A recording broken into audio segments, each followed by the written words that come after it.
If you don't want to end up in a nursing home, get a job. My son shouted across the room. I didn't respond.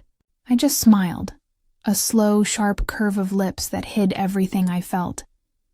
It wasn't a happy smile. It was the kind you wear when something inside you dies quietly, when years of sacrifice finally ignite into something fierce. I stood, walked to my room, and picked up my worn navy suitcase, the same one I had used when leaving the house that raised him. I began packing. A few changes of clothes, some books, an old photo album, and a letter folded carefully inside. An hour later, the low growl of a luxury car shattered the silence. Black, polished, gleaming, it stopped at the gate. From the tinted window, my daughter-in-law glared, lips tight, eyes icy. My son leaned on the fence and muttered, "What's that car doing here?" I didn't answer. I hoisted my suitcase, closed the door behind me, and walked toward the gate with my head held high. But to truly understand this moment, you need to go back years, when I wasn't a burden, but a mother who would move mountains for her child. Ethan was my only son. His father, Daniel, died in a car accident when Ethan was just 3, leaving a hole in my heart that never fully healed. From that day on, every breath I took was for him. I worked long hours as a school teacher, tutored kids in the afternoons, and sold rare books on weekends just to ensure he wanted for nothing. I bought him the best schools, guided him through every homework assignment, stayed up nights sewing costumes for school plays, and even sold my own engagement ring to send him to a summer coding camp when he was 12. I taught him manners, respect, empathy, love for learning, and courage to stand for the voiceless. I thought I was shaping a kind, noble man. But the first real crack came when he met Vanessa. Ethan was 24, ambitious and hungry for success, and Vanessa was stunning, sharp, and calculated. They came home one Sunday. "Mom, this is Vanessa," he said, pride lighting his eyes. She looked me over with a polite, detached smile, extended a cold handshake, and said, "Nice to meet you." That day, the warmth in our home began to fade. After their wedding, Ethan's visits became rare. Sunday lunches disappeared. Calls were short, transactional. "Mom, do you still have my birth certificate?" Or "Where are my transcripts?" One day, I shared news that I was taking early retirement. His response? A distracted, "If that makes you happy." No congratulations, no acknowledgement, just indifference. The worst blow came with the birth of my granddaughter, Lily. She was my light in years of shadow. At first, Vanessa was wary, insisting a younger babysitter would be better. "Caroline isn't used to modern kids," she would say, as if love could be measured by convenience. Slowly she relented, letting me care for Lily a few afternoons a week. Those days became sacred. I told her stories, played games, and held her tiny hand while the world outside seemed cruel and indifferent. Every smile, every laugh was a reminder that despite betrayal and coldness, some things, some people, still made life worth living. "I'm serious, Mom. If you don't want a nursing home, you need to find a job," Ethan said, his voice flat, cold, without a flicker of emotion. I smiled, slow and deliberate, the kind of smile that hides a storm. Not a happy one, no. It was a smile that carries years of pain, love, and finally, a spark of something fierce. I rose without a word and went to my small navy suitcase. Clothes, a few books, a photo album, and a letter, my only treasures, slid neatly inside. Vanessa hovered nearby, her arms crossed, lips pursed. "Caroline, could you not leave your things around?" she whispered, sharp as a blade. "Close the back door. It's letting in a draft." My own home, and yet I felt like an intruder, a shadow in the house I had built for my family. "I don't understand," I whispered to myself, remembering the laughter, the letters Ethan wrote as a boy. "Mom, when I grow up, I'll buy you a house with a garden. You'll have a hammock and cats." That promise felt like a cruel joke now. Ethan gestured to the living room. "Mom, sit down. We need to talk." I obeyed, hands damp from folding Lily's tiny clothes. Vanessa stood rigid beside him, eyes cold. "This isn't working anymore," Ethan said. "We can't support another person." "Another person?" "I'm your mother." My voice trembled. "I know," he said, gaze elsewhere. "You're an adult. You need to make your own choices." Vanessa's voice cut in, smooth and icy. "Life's not fair, Mom. Welcome to the club." I felt a hollow crack inside me, the loneliness of being truly invisible to the people I had sacrificed everything for. But they didn't know I wasn't as alone as they thought. Months ago, a letter had arrived from Vincent. My first love, a man I had never stopped thinking about. Tender words, memories of youth, promises of a second chance. Calls turned into video chats. Land, vineyards, a widower for 6 years. "I never stopped loving you, Caroline," he had said one night. "If you'll let me, I want to see you again." So when Ethan gave his ultimatum, my decision had already been made. I wasn't begging. I wasn't arguing. I smiled, opened my suitcase, packed my life, and looked in the mirror. Wrinkles, gray streaks in my hair. But courage reflected back at me, clearer than it had been in decades. A car engine roared outside. I heard footsteps, Vanessa's voice sharp, Ethan muttering. Lily peeked from the hallway, wide-eyed. "Grandma, is that car for you?" I knelt, hugged her tight. "Never let anyone tell you your worth, not even your own blood," I whispered. I stood, walked to the front door without a backward glance. Ethan's frown was deep. Vanessa's arms crossed, her lips tight. Lily's golden eyes followed me, innocent and trusting. The gate opened, wind biting. There it was. A black Mercedes shining like a promise. Vincent stepped out, elegant, confident. "Good afternoon, Caroline. I've been waiting for you." Vanessa's frown deepened. Confusion and disbelief etched on her face. Ethan stepped forward, voice rising. "Who is this man?" Vincent extended his hand. Calm, steady, I took it. "Vincent Rivas," he said. "A friend of your mother's. I've come to get her. She has no reason to be here anymore." Ethan's face went pale, struck by the weight of the word mother. What are you doing? Leaving with a stranger?" I looked him straight in the eye for the first time. "I'm going home," I said, voice steady, full of the power and dignity they had tried to take from me. The wind swept through the yard. The Mercedes waited, and for the first time in years, I was free. "I'm not running off with a stranger," I said, my voice steady. "I'm leaving with someone who sees me, who listens, who values me, the way you stopped doing years ago." Vanessa laughed, sharp and mocking. "Oh, this is rich? Seriously? You're running away with some old millionaire?" Vincent's smile was polite, but his eyes were steel. "Ma'am, the real drama started the moment this woman was treated like she was nothing. Today is just the closing of the first chapter." He helped me into the car. I closed the door, and from the window, Lily came running down the driveway. "Grandma, wait." Vincent slowed the car. I rolled down the window. Lily reached into her pocket and handed me a folded drawing. I clutched it to my chest. "Never change, my love. You have the kindest heart," I whispered. The car pulled away, silent at first.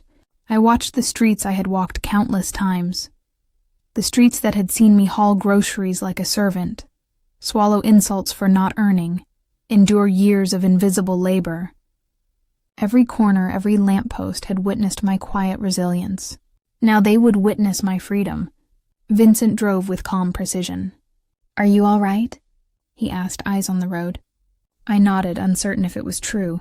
"I don't know if I'm all right, but I'm awake, and that's enough." He squeezed my hand gently. "Would you like to go home or stop somewhere for a drink first?" "You have time."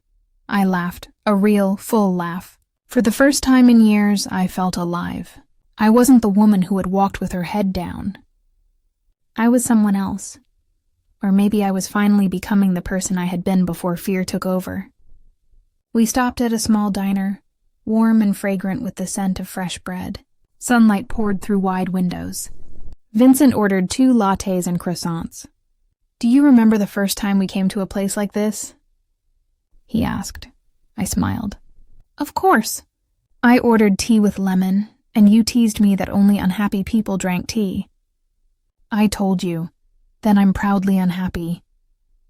We laughed, then fell into a comfortable silence. Vincent studied me. "Caroline, they hurt you, didn't they?" I swallowed hard. Something inside me gave way. Years of small wounds, abandonment, silenced grief, every Sunday spent alone, every hug Lily was denied, every promise Ethan forgot, flooded back. I wept. Vincent didn't speak. He simply held my hand, and I realized then that silence could be a comfort, a form of healing I hadn't known I needed. Hours later, we reached his home. Not a grandiose mansion, but a sprawling, rustic country house, surrounded by vineyards glimmering in the late afternoon sun. A porch with hammocks, towering windows, and a library that seemed plucked from a dream. "This is your room," Vincent said, opening the door. Soft light fell across white linens and a hand-woven rug. On the nightstand was a bouquet of lilacs. "Lilacs?" I asked. "Your favorite, right?" he said. I ran my fingers over the petals, speechless. "You deserve this, Caroline. You deserve everything they denied you." That evening we dined together. Homemade soup, fresh bread, and wine from his vineyard. We talked about books, movies, our youth. At one point his gaze grew serious. "You know what hurt me most?" he said softly. "That you never reached out. 40 years passed, and I never heard from you." I nodded, ashamed. I was scared. Life took over, and I forgot myself while giving everything to others. He smiled gently. "But you're here now. And I promise, as long as I breathe, no one will ever make you feel invisible again." The days that followed felt like a rebirth, a celebration of everything I had endured and everything I had yet to live. For the first time in years, no one told me I was doing something wrong. No one criticized how I hung laundry, left a light on, or stayed up reading. I was free, and in that freedom, I began to remember myself. I started writing again, short stories, poems, little reflections. Vincent encouraged me, reading everything, asking questions, sometimes bringing coffee to wake me or wildflowers to greet me in the morning. But the past has a way of catching up. One afternoon, while I was reading on the porch, my phone buzzed. An unknown number. "Hello?" I said. Silence, then a voice I hadn't expected. "Mom? It's me, Ethan." I froze. "What do you want?" "Can we talk?" "Please, it's important." I hesitated. "I don't know if I have anything to say to you, Mom." Vanessa left. She couldn't take it anymore. She said I wasn't enough. She left. And she left Lily with me.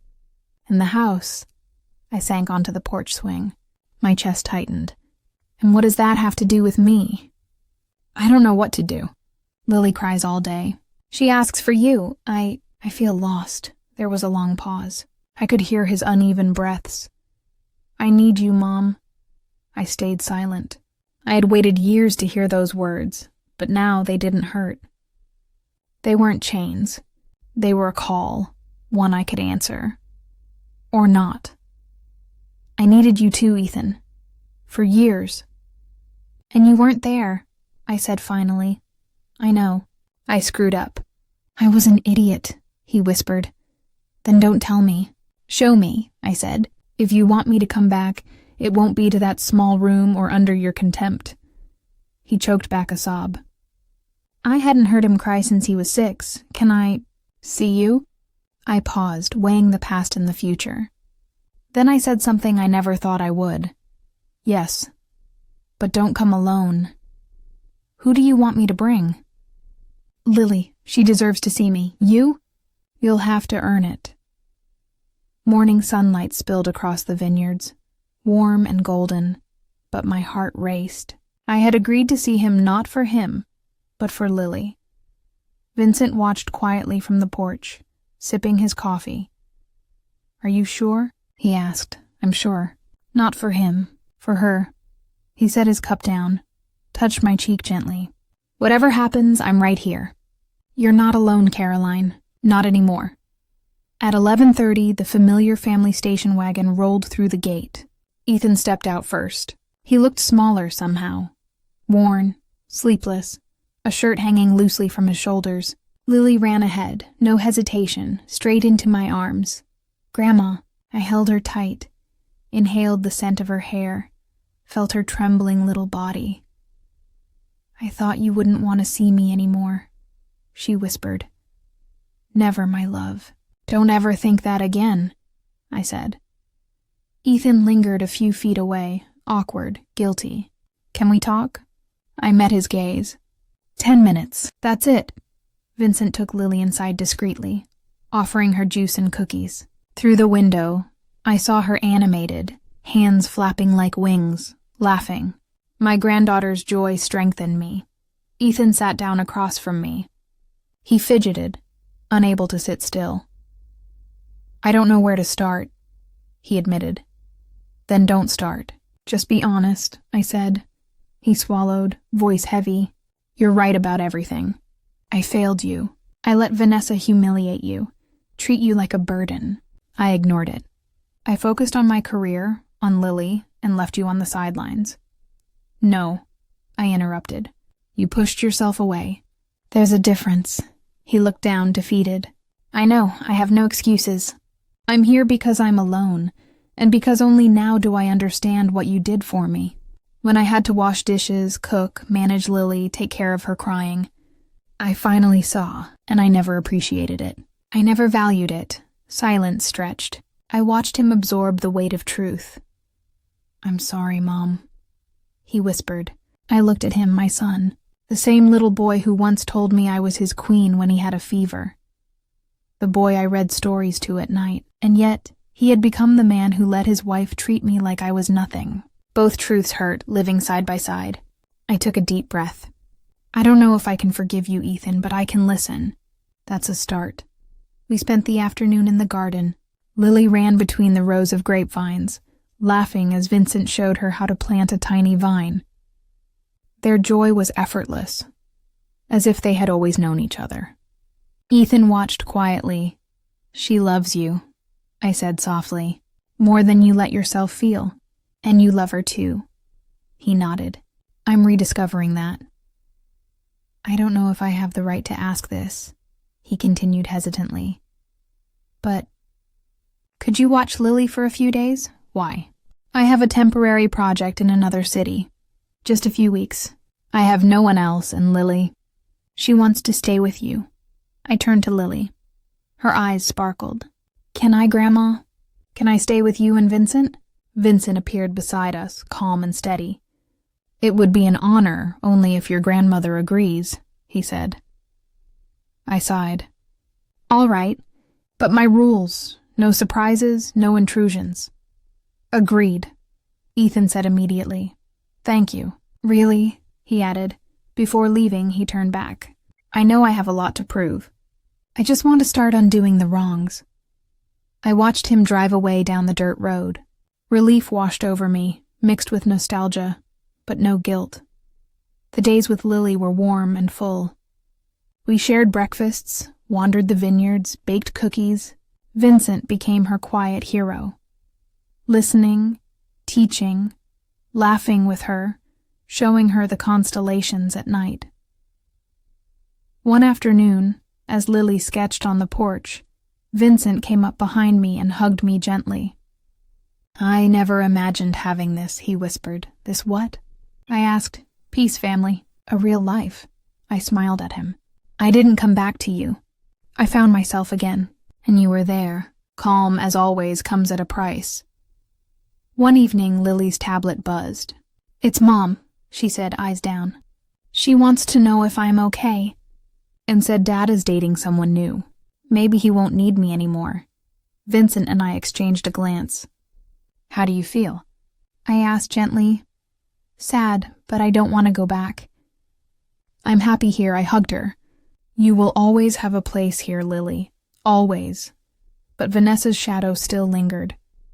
She had never let go of control, and I worried that Ethan might repeat old mistakes.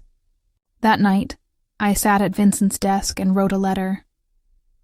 Dear Caroline, for years you let others define your worth, hide you away. But you are not a shadow. You are light, and though it may flicker, it always returns. Never forget who you are. You are beginning a new life, and this time, you are not alone. I folded it, placed it in a small box with a photo of Lily and me, my anchor, my reminder. 2 days later, Ethan returned, smiling with a bouquet. But there was something different, hesitation, uncertainty. I have news. Good news, he said. They offered me a permanent position. In Oregon. And Lily? I asked, sensing the catch. She can come with me. Or you could. The words hit me like a gust of cold wind. You want me to leave my life here? To go back to living under your rules? Not under my rules as a family together. You could help with Lily. You'd have your own space. It wouldn't be like before. I studied him. He hadn't completely changed, still thinking I existed to fill gaps, to fix things. I stood. Thank you, Ethan, but no. Lily can decide. But I'm not fading away again. That night, while making dinner, I sat with Lily. Your dad wants to move and take you. What do you want? I'm staying. This is my life now. Are you sure? Yes, she said, hugging me tightly. Yes, I echoed, holding her close. Here I felt seen and cherished. There I had felt invisible. Vincent appeared then, carrying warm bread fresh from the oven. Is there room for one more? He asked with a soft smile. Lily grinned, and in that moment, I realized it was truly okay. We had broken the cycle. The morning began with birdsong and the aroma of coffee Vincent brewed. Lily was still asleep in the room we had decorated together, filled with soft colors and storybooks. It felt surreal to have built this sanctuary, a home where love was not a duty but a choice. But peace can be fragile. Vincent approached carrying 2 steaming mugs, his expression tight. This came for you, he said, handing me a beige envelope with no return address. I hesitated, then opened it. Inside was a formal, icy letter. Mrs. Vanessa Sales has filed for full custody of the minor, Lily Sales, alleging unlawful retention, emotional manipulation, and an environment unfit for child development. I felt the ground shift beneath me. What is this? I whispered. Vincent read it carefully, brow furrowed. She's claiming you kidnapped your own granddaughter. I shook. What do we do now? We call someone, Vincent said firmly. I know a retired attorney, one of the best. Gregory Hayes. He'll help. That afternoon, Gregory arrived. Calm, authoritative, a man in his 60s with a voice that carried confidence. He listened to my story without interruption, took notes, studied every word. They can try, he said finally. But unless Lily wants to go or you are proven unfit, they have no grounds. We'll tell the truth, and we will protect her. For the first time in weeks, I felt real support. Justice, not resignation. That evening we had dinner together. Lily sensed tension. Did something happen? She asked, poking at her pasta. I met her gaze. Your mom wants to see you, and she's upset you didn't go back with her. Lily looked down. Is she mad because I want to stay here?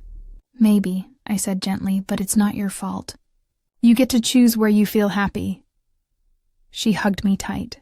I don't want to leave here, she whispered. My heart clenched. Vincent tucked her into bed. When he returned, he found me on the porch, smoking, a habit I had abandoned years ago. I don't want to lose this, I admitted. You won't, he said, taking my hand. You're not alone, Caroline. This time, we fight together. The following days brought more letters and legal documents. Vanessa had hired a combative attorney, spewing accusations of manipulation, neglect, and parental alienation. Gregory prepared meticulously. Photos, school reports, testimonies, and a key request, an independent child psychologist to speak with Lily directly. Ethan texted briefly, "I don't agree with Vanessa, but I want no more fights. I hope we can protect Lily." I didn't reply. I had no room left for lukewarm support. Then the gate buzzed. Vincent checked the camera. "It's Vanessa," he said, frowning. She was alone, sharp-edged, trying to look powerful yet fragile. I straightened my hair and looked in the mirror, not for her, but for me. I was ready. I stepped outside, determined to show her I wasn't fragile. Vanessa emerged from a sleek car, dark glasses shielding her eyes, a sharp perfume marking her presence. She held an envelope and a rehearsed smile. "Caroline," she said, voice sweet but hollow. "So good to see you looking." "Well, what do you want?" "I'm listening," I replied evenly. "I'm giving you a chance to handle this like civilized women," she said, stepping closer. "Civilized. You're defending yourself now, but let's be clear. You're not her mother. Legally, you're nothing. Lily may spend a few days here, but she's coming back with me. Ava has already chosen." Her eyes narrowed. "That eats at you, doesn't it?" "You're done?" I asked, voice steady. Vanessa leaned in, venom in her whisper. "You're a lonely old woman, a burden. This house will crumble, and when Vincent tires of pretending, I will take Lily. I swear I'll destroy anyone in my way." Her gaze was pure malice. She turned sharply, leaving a silence that weighed on me. That night, I stood in the kitchen, hands trembling. Not from fear, but from rage. How dare she? How dare she dismiss love, memory, and family, then accuse me of holding on too tightly? Vincent found me there, his presence solid. "You can't let her win again," he said, cupping my face. "I don't want to fight. I want to live," I admitted. "Then we fight to live," he replied. "There is no other way." The following days became a storm of hearings, social worker visits, and psychological interviews. Lily remarkably handled it with courage. She spoke clearly about her home with us, about the love and respect she felt, about Vanessa's absence and moods at the old house. The child psychologist's report confirmed what I already knew. The minor expresses a strong emotional bond with Caroline Solace. She feels protected, understood, and happy. No evidence of emotional manipulation is observed. Stability in the current environment is recommended.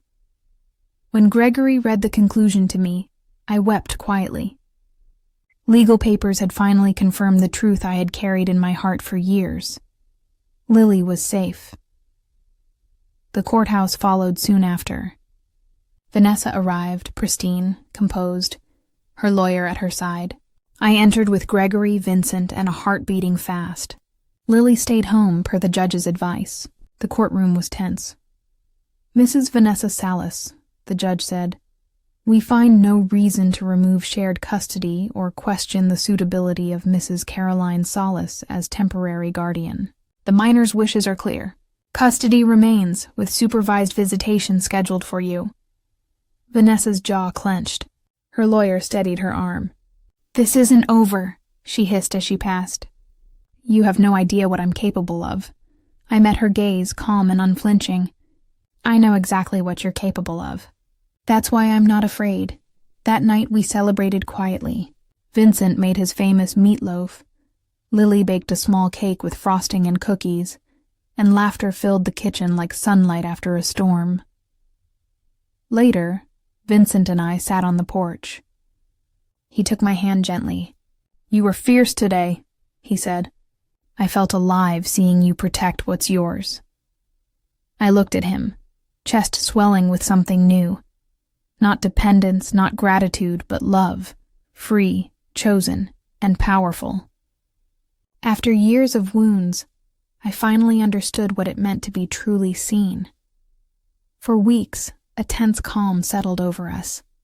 Vanessa's threat had diminished after court, but I knew her. She didn't know surrender. She only knew hiding and striking again. And soon her shadow returned in small, subtle ways. It began with a call from the school principal. "Mrs. Salas," she said, voice tight.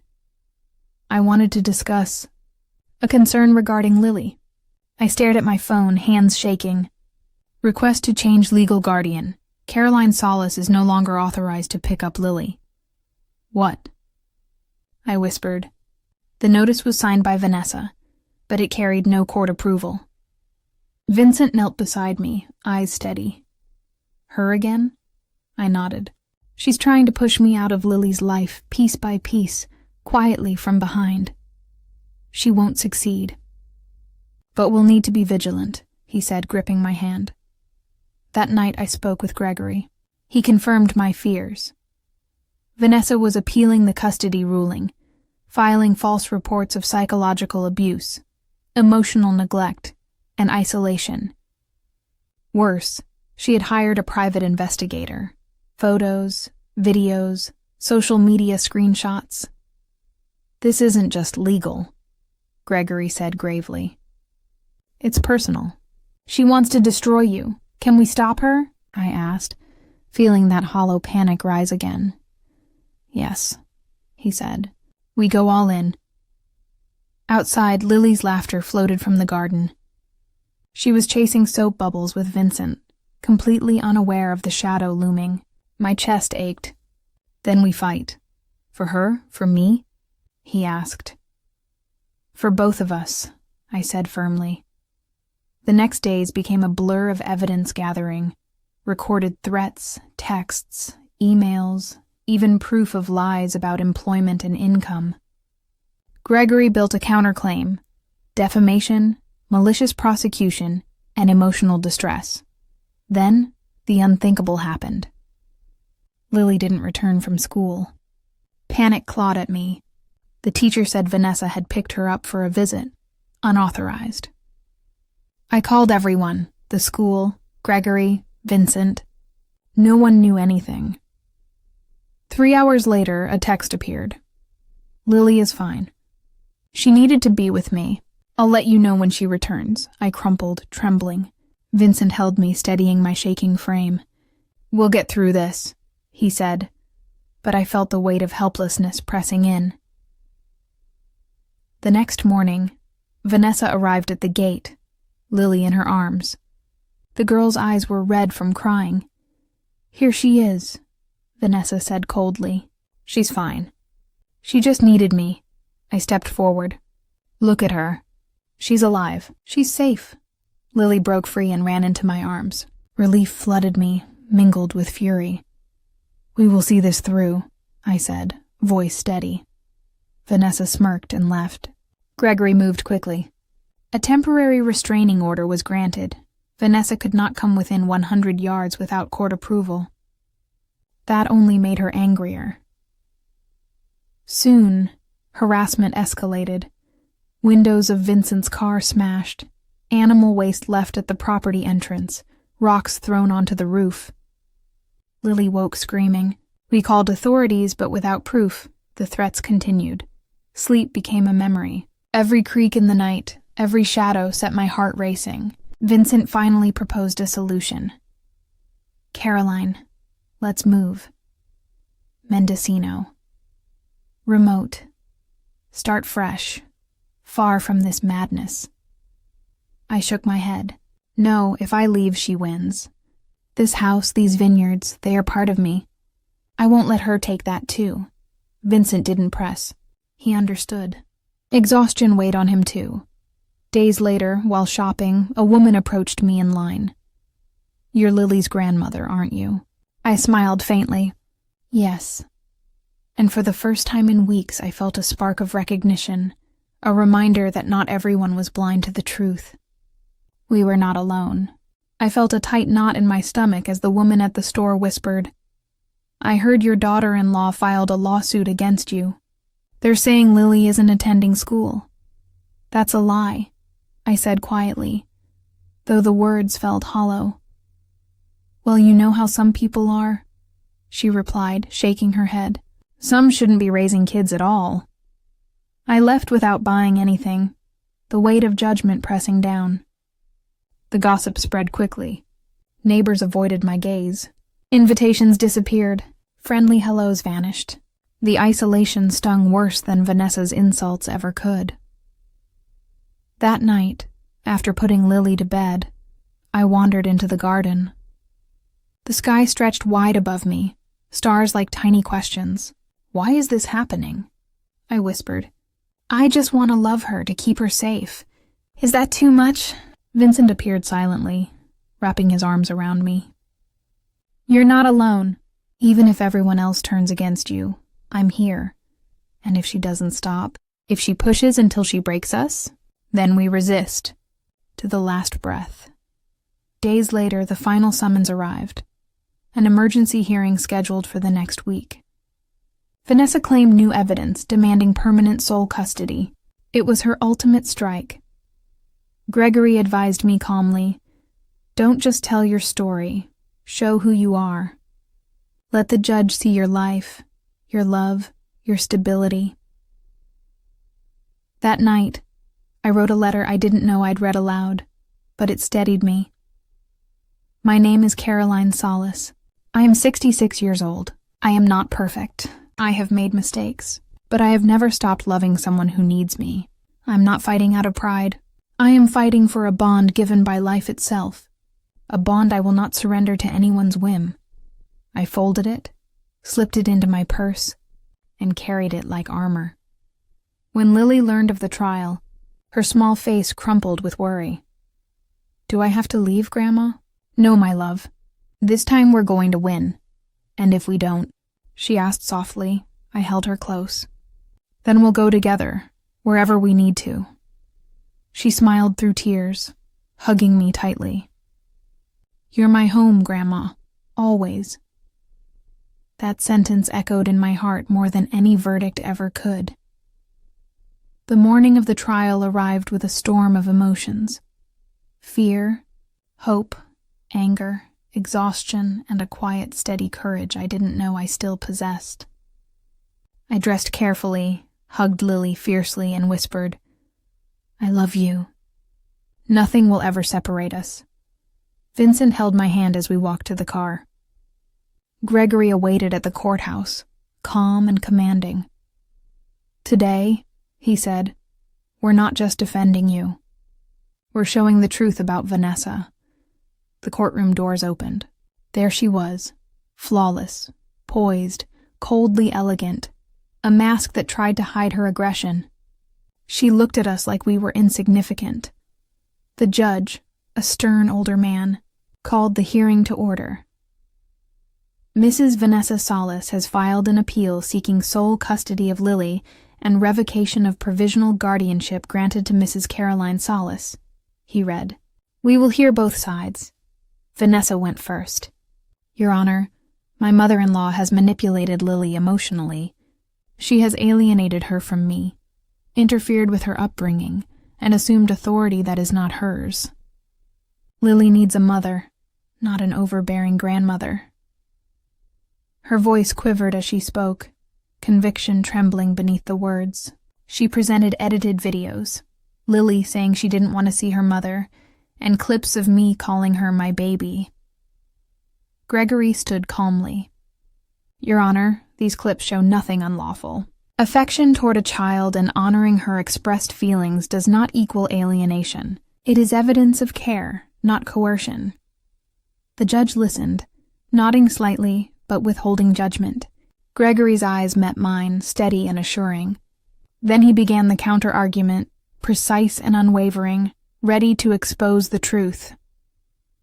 The courtroom was tense as Ava's teacher took the stand. She spoke calmly, recounting times Lily had arrived at school trembling or in tears after visits with Vanessa. She once said, "My mom yells at me if I talk about my grandma," the teacher testified. Vanessa's face tightened, feigning indignation.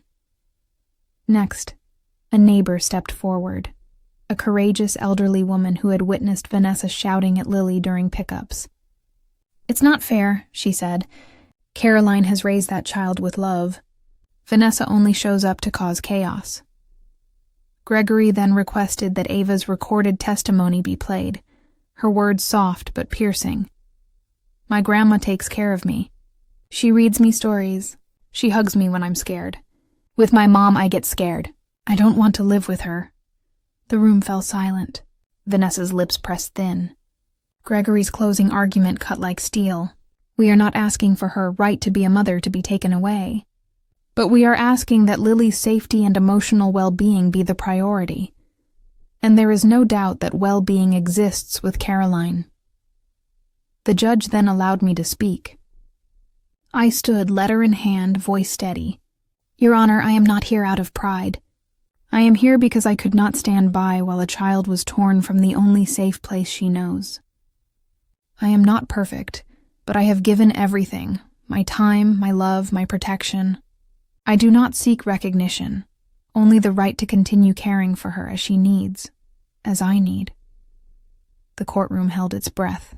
After a pause, the judge spoke. "The provisional custody granted to Mrs. Caroline Solis is now made permanent.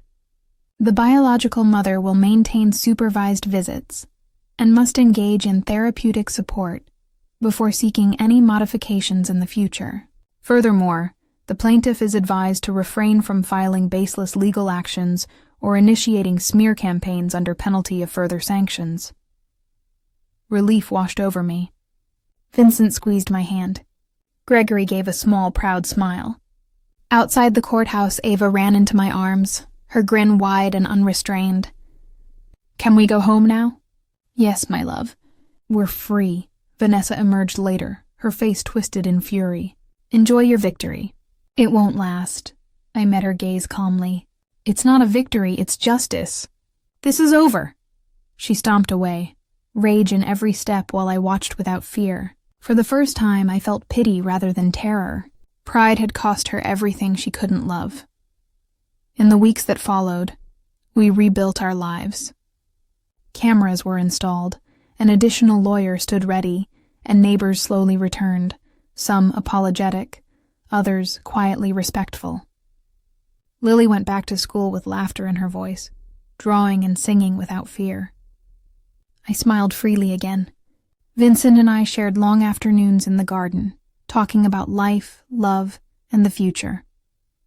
One evening, watching the sunset together, Vincent took my hand. "Caroline, I love you. Will you marry me?" I laughed through tears. "Are you serious?" "Yes, for you." "Yes," I said, and we embraced. The wedding was small.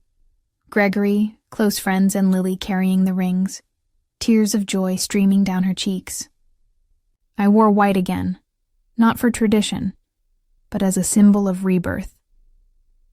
Months later, a black SUV pulled up outside our home.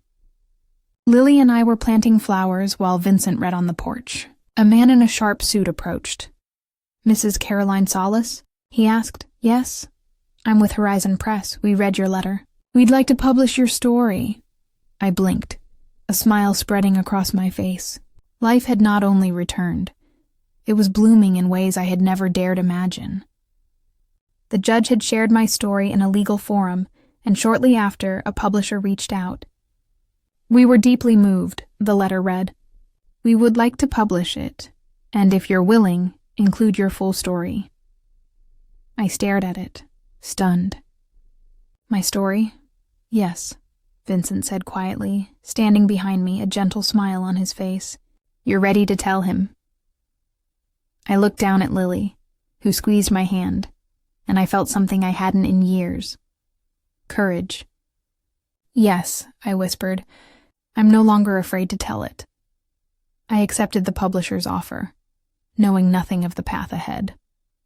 I'd never written anything longer than a grocery list.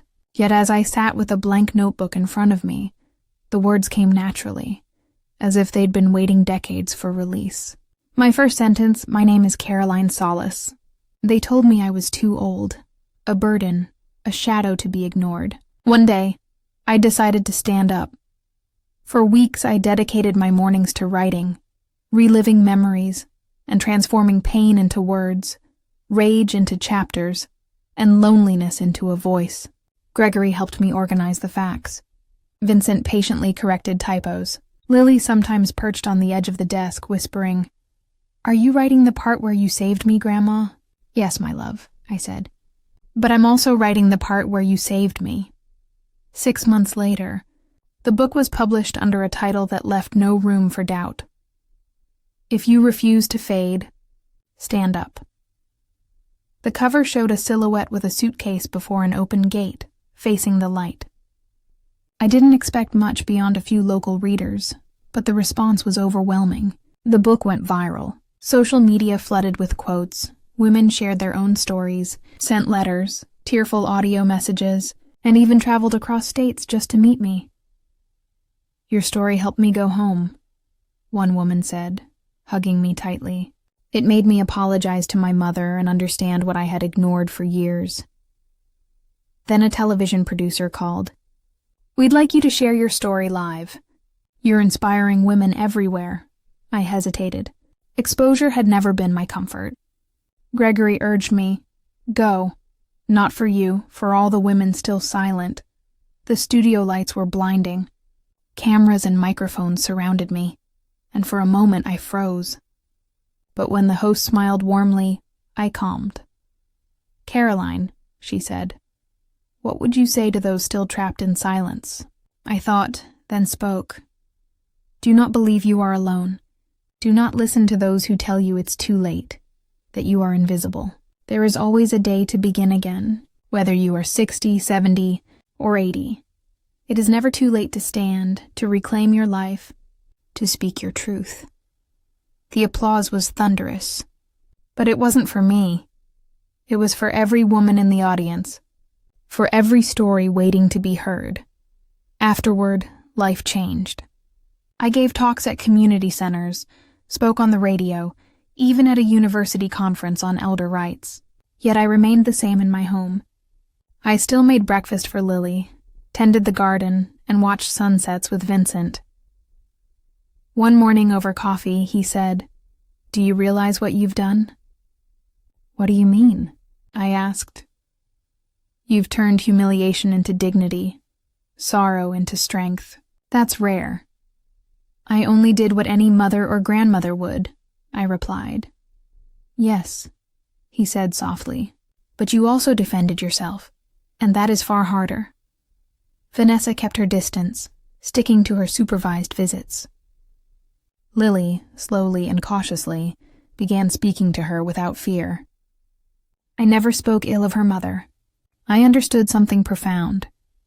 You do not win by hating. You win by loving more fiercely. One evening, Lily looked up at me. "Grandma, did you forgive her?" I paused, thinking. I don't know if I can say I've forgiven her, but I don't hate her anymore. "Is that the same thing?" she asked. I smiled and kissed her forehead. "Yes, my love. It's more than enough." Years later, my book was adapted into a stage play.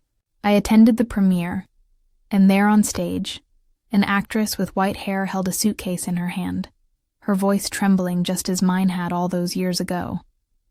Hearing my own story performed by another woman brought tears to my eyes. Vincent held my hand, and Lily, now a teenager, hugged me tightly. "That's you, Grandma," she whispered. The bravest of all. The play ended with the actress opening the gate and stepping into an imagined car. The audience rose to its feet, applauding with a force that shook the theater. In that moment, I realized my story had grown beyond me. It belonged to everyone who needed it.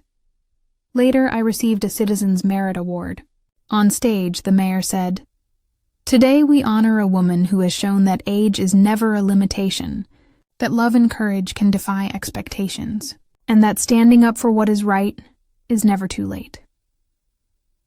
I approached the microphone without trembling. "Thank you," I said, "but I want to add something.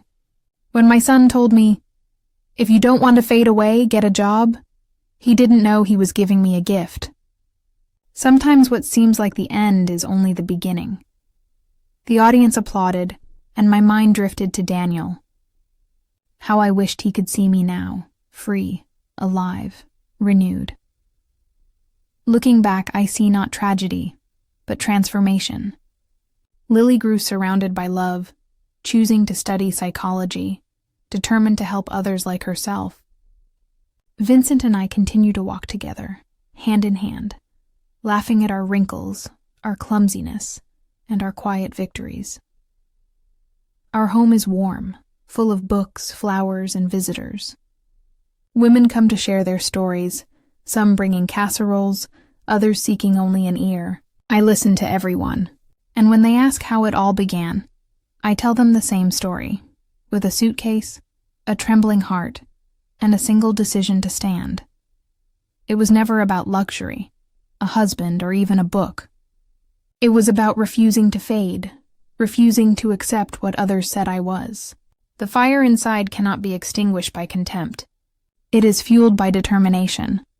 If anyone tells you that age makes you invisible, that you are a burden, that you should step aside, remember this. You are not what they say. You are what you choose to be. Stand up, open the gate, walk forward with your suitcase in hand, trembling if you must, but keep walking. On the other side lies freedom, and that freedom is worth every fear. It was not easy. There were no immediate comforts, only uncertainty and silence. But I chose every step, every tear, every written word. I chose to rebuild myself and listen to the voice I had silenced for decades. Today, I live in a modest, sunlit home. Lily is a strong, sensitive young woman, shaped by love and resilience. Vincent grows old alongside me, his presence a quiet refuge, never a crutch. Our mornings are simple. Breakfast in the garden, talking about books, flowers, or dreams. Sometimes our conversation deepens.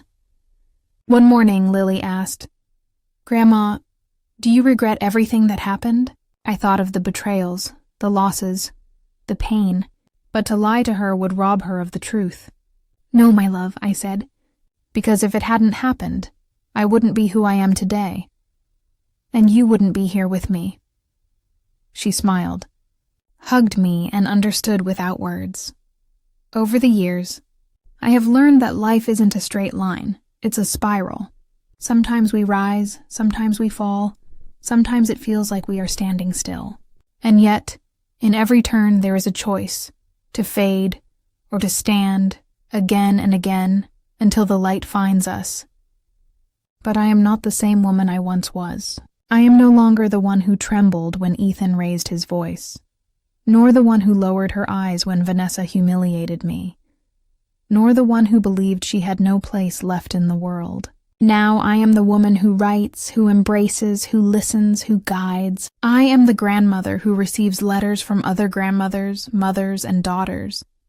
Women who say, "Thank you for sharing your story. You gave me courage," and I tell them, "The courage was always inside you. You just needed a reminder." Sometimes I wonder about Ethan. I hear he divorced Vanessa, lives alone in a small apartment, and has little contact with Lily. I don't wish him harm, and I feel no pity. Sometimes the harshest lesson isn't punishment, but living with the consequences of your choices. I forgave him, not for him, but for me. I refused to carry that weight. Forgiveness didn't mean giving up. It meant setting myself free. I also learned to say no.